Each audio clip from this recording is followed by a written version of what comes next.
Salvador Salvat tenía exactamente 30 minutos para cerrar el acuerdo más importante de su vida. Una inversión extranjera de más de 300 millones de euros, una reunión con representantes del grupo de Veraux, provenientes de París. Todo estaba preparado, a los contratos impresos, la presentación ajustada al milímetro, los directores en sus puestos, todo, excepto una cosa. El traductor Claude Mercier, el único intérprete, jurado en francés técnico y legal, con el que Salvador confiaba. Acababa de sufrir un accidente de tráfico en la B23.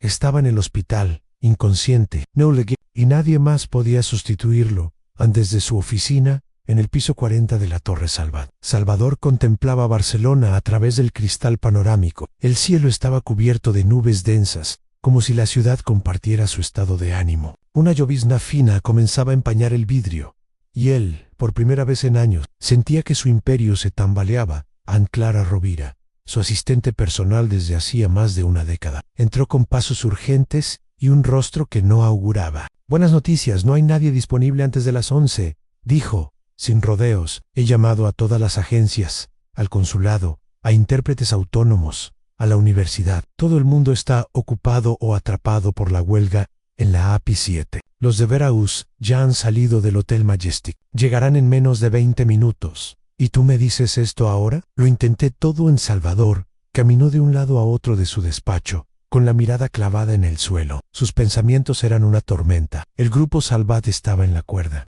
floja desde hacía meses. La deuda con los bancos, los retrasos en Marina Nova, la presión fiscal, todo lo había apostado a este acuerdo. Y sin intérprete, no habría reunión. ¿Y qué propones? ¿Que les pongamos el traductor de Google en el móvil? No es posible improvisar. Este contrato incluye cláusulas legales y términos que deben ser precisos. Un error y perdemos la confianza de los franceses. Sabes cómo son.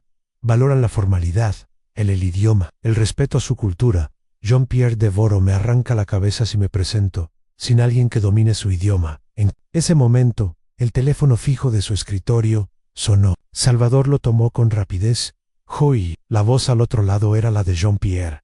Formao, elegante, distante, confirmaba su llegada en 15 minutos. Salvador solo atinó a responder. «Tiar, ese bien, monsieur, et tu es leger». Colgo, se pasó una mano por el rostro. 15 minutos. Anne Clara no dijo nada. A lo lejos, se escuchaba el murmullo de los empleados. Nadie sabía cómo actuar. Fue entonces cuando se asomó una figura inesperada en la puerta. «Disculpen, ¿necesitan ayuda con el francés?» Clara levantó la vista. Era uno de los obreros de la obra en el ala este del edificio. Levaba el mano, azul sucio de yeso y una llave inglesa en la mano. Moreno, de unos 50 años, con ojos firmes. «¿Voz grave? ¿Tú hablas francés?», preguntó Clara con escepticismo. «Viví 17 años en Marsella. Fui encargado de obra pública. Leí contratos. Negocié con arquitectos y abogados. No tengo diploma, pero hablo el idioma y entiendo cómo funcionan. Esto es una broma», susurró Clara. Salvador se acercó. Lo observó en silencio. «¿Tu nombre?» «Tomás San Tomás Ibáñez. ¿Y crees que puedes manejar una negociación de este calibre? Si no tienen a nadie más, no tienen mucho que perder». Hubo un momento de tensión. Luego, Salvador tomó una decisión. «Clara, llévalo al baño ejecutivo. Vístelo aunque parezca alguien serio. ¿Estás seguro?» «Estoy desesperado». Anne Clara lo llevó al vestidor. Tomás se lavó las manos, el rostro, se peinó como pudo. Clara encontró una camisa blanca, una chaqueta oscura, zapatos limpios. Mientras se cambiaba, él habló sin mirar al espejo. «Volví a España hace 3 años. Busqué trabajo en lo mío, pero sin título, sin contactos. A los 50. No existes. Ahora sí que tomé lo que había. ¿Y por qué haces esto?» «Porque sé que puedo. Y ustedes necesitan ayuda». Cuando salió del baño, parecía otro hombre. Clara lo miró sorprendida. Ya no era un obrero. Era alguien que podía sentarse a una mesa. Llegaron a la puerta de la sala de reuniones. Salvador los esperaba. «¿Listo?» «Lo estoy». Abrieron la puerta. Dentro, Jean-Pierre y 2 socios franceses esperaban. Relojes caros a maletines de cuero. Rostros impacientes. En Salvador saludó con un francés rudimentario. Tomás tomó la palabra. «Messieurs, bienvenue. Je suis ici pour faciliter la communication. Nous sommes honours de votre présence». El ambiente cambió durante los primeros minutos. Tomás tradujo con precisión. Dominaba los términos, ajustaba expresiones, matizaba con elegancia. Los franceses se relajaron, hicieron preguntas. Tomás respondió con naturalidad. A los 15 minutos, Jean-Pierre ya no miraba a Salvador. Miraba a Tomás y entonces hizo una pregunta directa. En francés Tomás respondió sin traducir a Salvador. Sentado a su lado, comenzó a darse cuenta de algo inquietante. Ese hombre no era un simple albañil. La sala de reuniones estaba en silencio, solo interrumpido por las voces suaves de los inversores franceses y el sonido de los papeles deslizándose sobre la mesa. Tomás Ibáñez hablaba con una soltura que no correspondía con su ropa de segunda mano ni con su pasado reciente como albañil. Tenía una seguridad en su tono que hacía olvidar su aspecto, una presencia que se imponía sin esfuerzo. Los Edge del grupo de Veraux lo escuchaban con atención. Jean-Pierre, hasta hacía poco distante, ahora lo miraba con un gesto de respeto. Salvador Salvet, sentado a su lado, sentía una mezcla de alivio e incomodidad. La reunión avanzaba. El contrato se revisaba página por página. Las objeciones eran discutidas y aclaradas. Todo parecía controlado, pero algo no encajaba. ¿Quién era realmente ese hombre que hasta hace minutos cargaba sacos de cemento y ahora dominaba una negociación de alto nivel en perfecto francés técnico? Cuando Jean-Pierre le dirigió directamente una pregunta sin pasar por Salvador, este comprendió que había perdido el control de la sala. «¿Y eso no le gustó, Monsieur Barnes?», dijo Jean-Pierre, inclinándose ligeramente hacia él. «Veo que conoce bien el lenguaje financiero francés. ¿A qué se dedicaba antes de esto?». Tomás mantuvo la mirada firme. «Trabajé muchos años en Francia, primero como obrero, luego como encargado. Después, como coordinador de proyectos. Me tocó negociar contratos públicos, revisar licitaciones, defender presupuestos frente a inspectores del Estado. Aprendí a hablar como ellos, a pensar como ellos, porque si no lo hacía, no sobrevivía». «¿Y por qué regresó a España?». «Porque creí que había terminado mi ciclo allá. Pensé que con mi experiencia podría empezar de nuevo aquí». «A los 50 años, sin papeles oficiales ni másteres, nadie te escucha». Jean-Pierre asintió lentamente. Salvador sentía una punzada extraña en el estómago.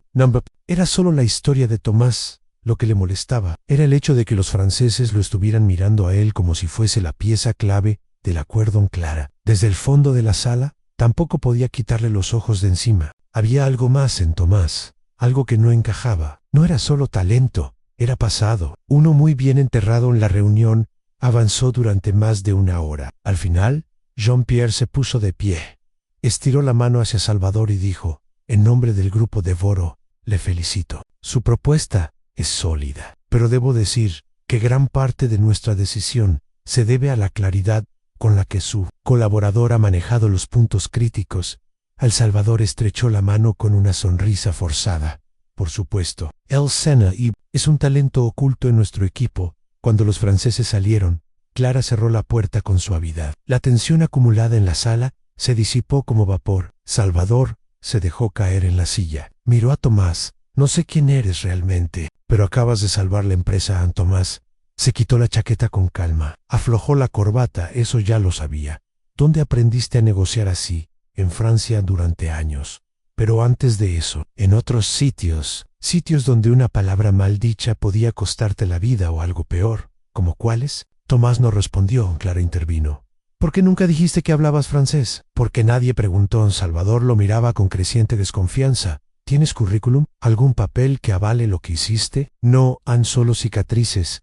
Salvador se quedó en silencio. Se levantó. «Acompáñame a mi oficina». Caminó delante. Tomás lo siguió en el despacho. Salvador se sirvió un whisky. «Ofreció uno». Tomás lo rechazó. «Sé que no eres un simple albañil. Quiero saber la verdad».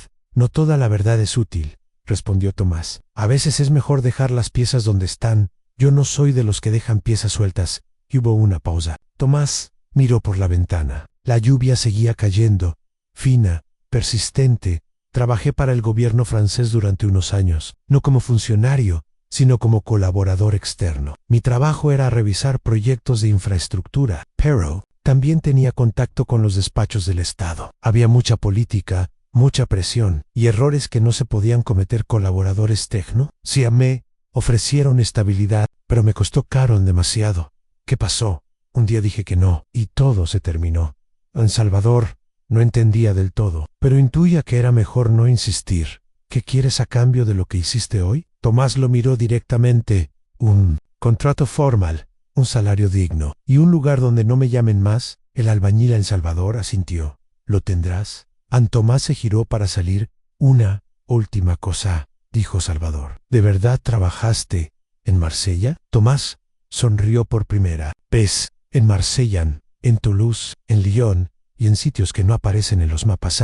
Y salió en Clara, entró un minuto después.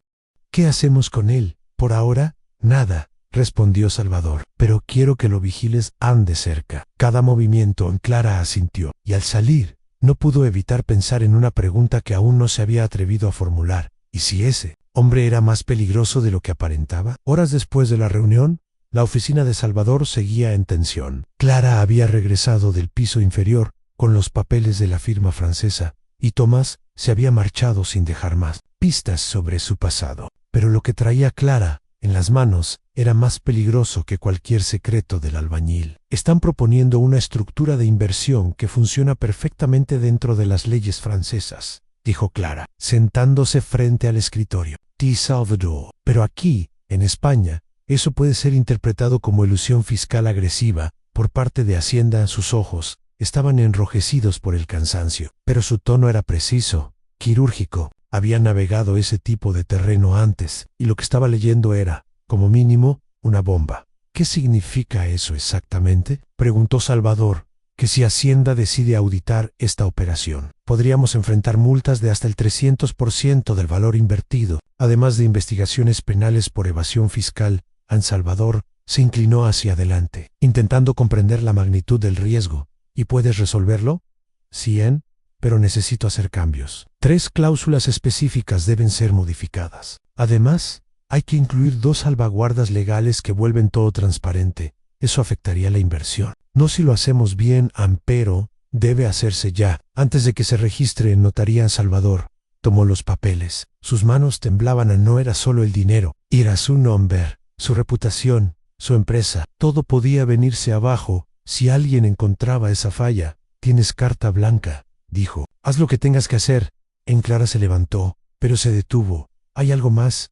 ¿Qué? Tomás, no sé cómo explicarlo, pero lo que hizo hoy no fue normal. Nadie con su historial podría haber manejado una reunión así sin haber estado antes en algo mucho más grande. ¿Insinúas que está mintiendo? No, insinúo que está ocultando algo serio. Salvador la miró en silencio. Pensaba lo mismo. Desde que aquel hombre había entrado por la puerta, todo se había salido de control. Horas más tarde, ya entrada la noche, Clara regresó con los documentos corregidos. Los nuevos términos eran sólidos, legales, limpios. Salvador suspiró, aliviado. Gracias, no me las des a mí. Esto es lo que Tomás habría descubierto si le hubieras dejado revisar los papeles. Salvador frunció el ceño. ¿Cómo sabes eso? Porque me preguntó por las cláusulas antes de irse. Sabía exactamente dónde mirar y que buscar. El silencio volvió a instalarse en la sala. Días después, los fondos comenzaron a moverse. La inversión de Deveraux fue anunciada públicamente. Las acciones del grupo Salvat subieron un 17% en una semana. Salvador fue portada de revistas, pero por dentro, algo lo carcomía. Mandó a investigar a Tomás. Usó una agencia privada. Nadie con ese nombre aparecía en el registro de residente. Ninguna titulación en Marsella, ningún contrato en obras del sur de Francia. Lo único que hallaron fue un registro de detención en Lyon, hacía 11 años. El expediente estaba sellado. Salvador no dijo nada a Clara una noche. Lo llamó a su despacho. Tomás entró tranquilo, como si no lo sorprendiera. Siéntate, ordenó Salvador. Lo hizo. ¿Por qué mentiste? ¿Sobre qué? Sobre tu pasado. No encontré nada. Solo un expediente judicial en Francia que está sellado. Tomás lo miró con una expresión indescifrable. No mentí, solo no conté todo. ¿Estuviste en prisión? Estuve encerrado. Sí. ¿Por qué? Por algo que hice y por algo que no hice. Salvador no supo cómo responder. Debo preocupar. Tomás se inclinó hacia él. Eso depende. ¿Piensas traicionarme? Perdón. Si no lo haces, no tienes nada que temer. En el aire, en la sala se volvió denso. ¿Qué quieres exactamente? Lo mismo que siempre quise. Un lugar donde lo que se valga más que lo que aparento. Y si no te lo doy, entonces seguiré siendo un simple albañil. Pero no estaré lejos. Tomás se levantó y salió sin esperar respuesta. Salvador se quedó solo en la con la sensación de que había metido en su empresa a alguien que no podía controlar, y eso, para él, era peor que cualquier auditoría. En la transformación de Tomás Ibáñez dentro del Grupo Salvat fue tan rápida como inesperada. En apenas 4 semanas, pasó de ser un obrero invisible en la reforma del edificio a convertirse en asesor informal de las operaciones internacionales. No tenía contrato fijo ni despacho propio, pero todos sabían que, cuando hablaba, hasta los directores se callaban. Clara lo notó primero. Empezó a verlo en reuniones que antes eran exclusivas para los altos mandos. Luego, escuchó que su nombre aparecía en correos internos entre los ejecutivos franceses y el equipo legal. Lo encontró revisando los contratos confidenciales en la sala de juntas, sin que nadie se lo pidiera. ¿Quién le dio acceso a esto?, preguntó al jefe de compliance, Salvador. Dijo que confiaba en su criterio. Clara comprendía el valor de Tomás, pero también conocía a Salvador. Él no era de los que compartían poder, menos aún con alguien a quien no podía controlar.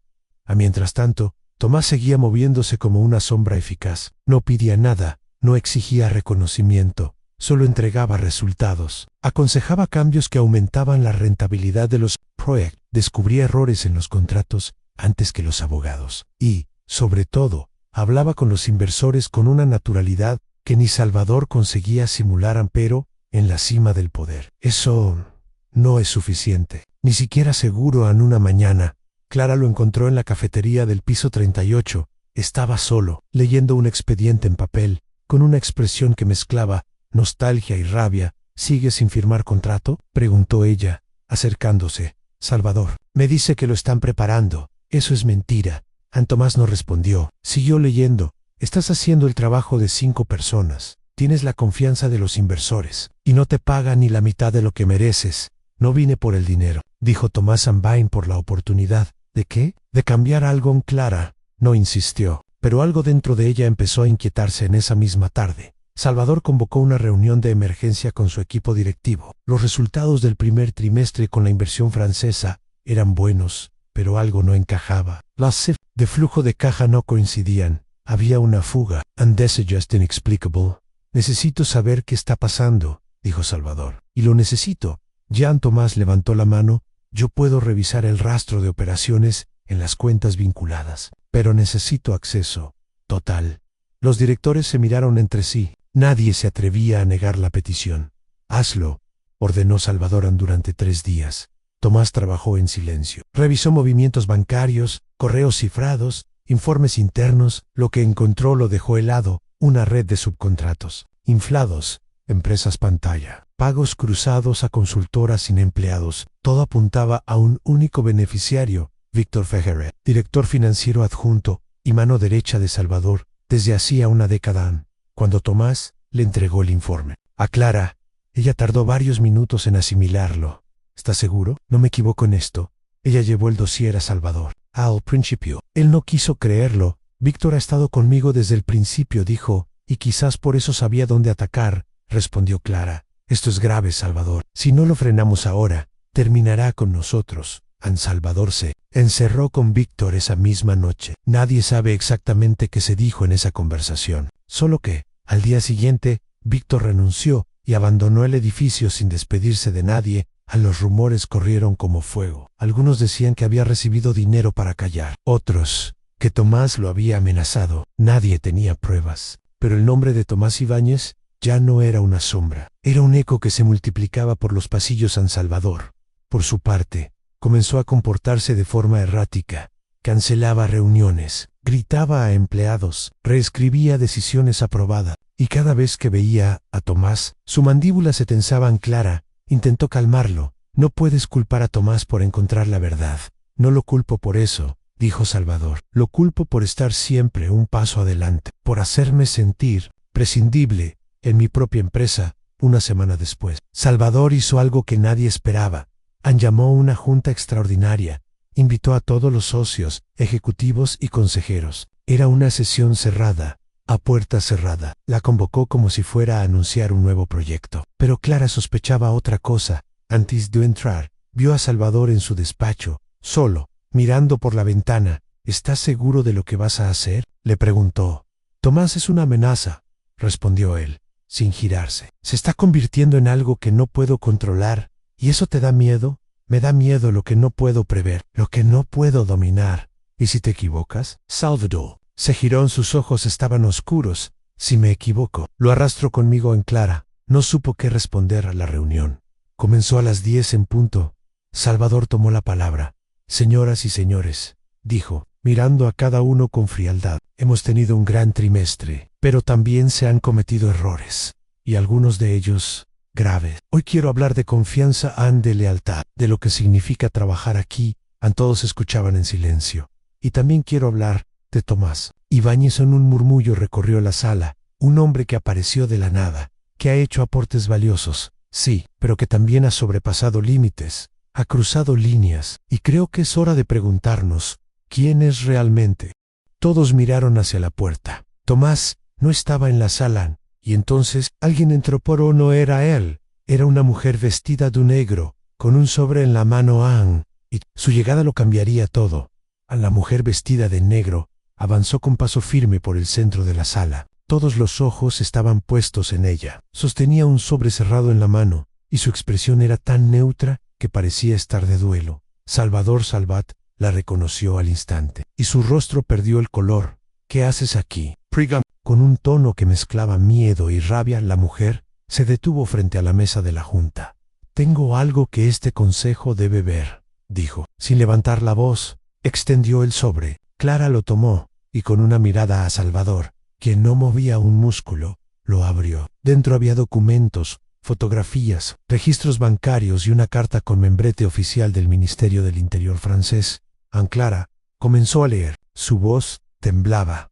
Aquí consta que Tomás Ibáñez, nacido en Málaga, residió en Francia entre 1998 y 2015. Participó en proyectos de infraestructura como asesor técnico y fue testigo protegido en una investigación por corrupción. Dentro del sistema de obras públicas de Marsella en silencio, fue ingresado en un programa de protección de identidad, continuó Clara, y regresó a España en 2016, tras denunciar a 5 altos cargos del gobierno francés que desviaban fondos públicos a empresas fantasma. Las miradas se volvieron hacia Salvador. Él no hablaba. No podía. La mujer, que luego se supo era abogada del programa de protección, cerró el sobre y añadió, Tomás nunca mintió, solo sobrevivió.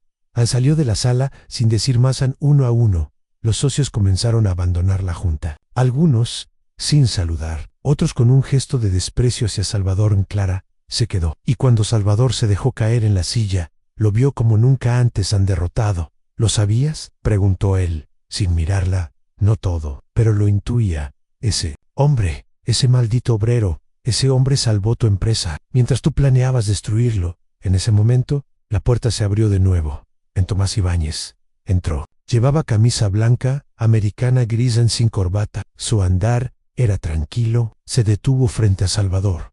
¿Quieres saber por qué regresé a España? Dímelo. Porque tenía una deuda con mi dignidad. Aquí me dijeron que no valía nada, que con mis años y mi oficio no era más que un número, y decidí demostrarles que aún podía construir algo, incluso desde el barro. ¿Por qué no lo dijiste desde el principio? Porque nadie habría escuchado, porque preferí mostrarlo, y porque en el fondo sabía que en cuanto vieras mi valor, querrías destruirme. ¿Y ahora qué? Thomas Lowe miró. Ahora me voy. No necesito tu aprobación, ni tu silla. Yo no vine por poder, vine a cerrar una historia. ¿Vas a irte así? Cien se giró hacia Clara. Gracias por confiar, gracias por demostrar que estaba viva, respondió ella. Con una sonrisa melancólica, Tomás salió. No volvió más. Semanas después, se supo que había sido contratado por una ONG internacional como asesor técnico en proyectos sociales en Marruecos. Allí, ayudaba a construir escuelas y viviendas dignas para comunidades olvidadas en silencio, como si, lejos del ruido del poder. En Salvador, por su parte, fue investigado por haber intentado ocultar información relevante al Consejo. No fue procesado, pero su imagen pública quedó gravemente dañada. Las acciones del Grupo Salvat cayeron, y aunque sobrevivió empresarialmente, jamás volvió a sentarse en una junta sin pensar en la sombra del hombre que una vez fue su salvador. Y su amenaza, ni Clara Clara renunció. Dijo que necesitaba empezar de nuevo, que había olvidado lo que significaba respetarse a sí misma, y que, gracias a Tomás, lo recordaba Anne porque, a veces, los héroes no llevan capa ni a veces. Live on. Polvo en las botas. Si llegaste hasta aquí, sabes que esta historia no trata solo de dinero, trata de lo que somos cuando nadie cree en nosotros, y de lo que podemos lograr cuando nos negamos a desaparecer. Si te gustó este episodio de Confesiones de Millonarios, dale like, comenta lo que más te impactó y suscríbete al canal. Nos vemos en la próxima historia oscura de poder, traición y redención.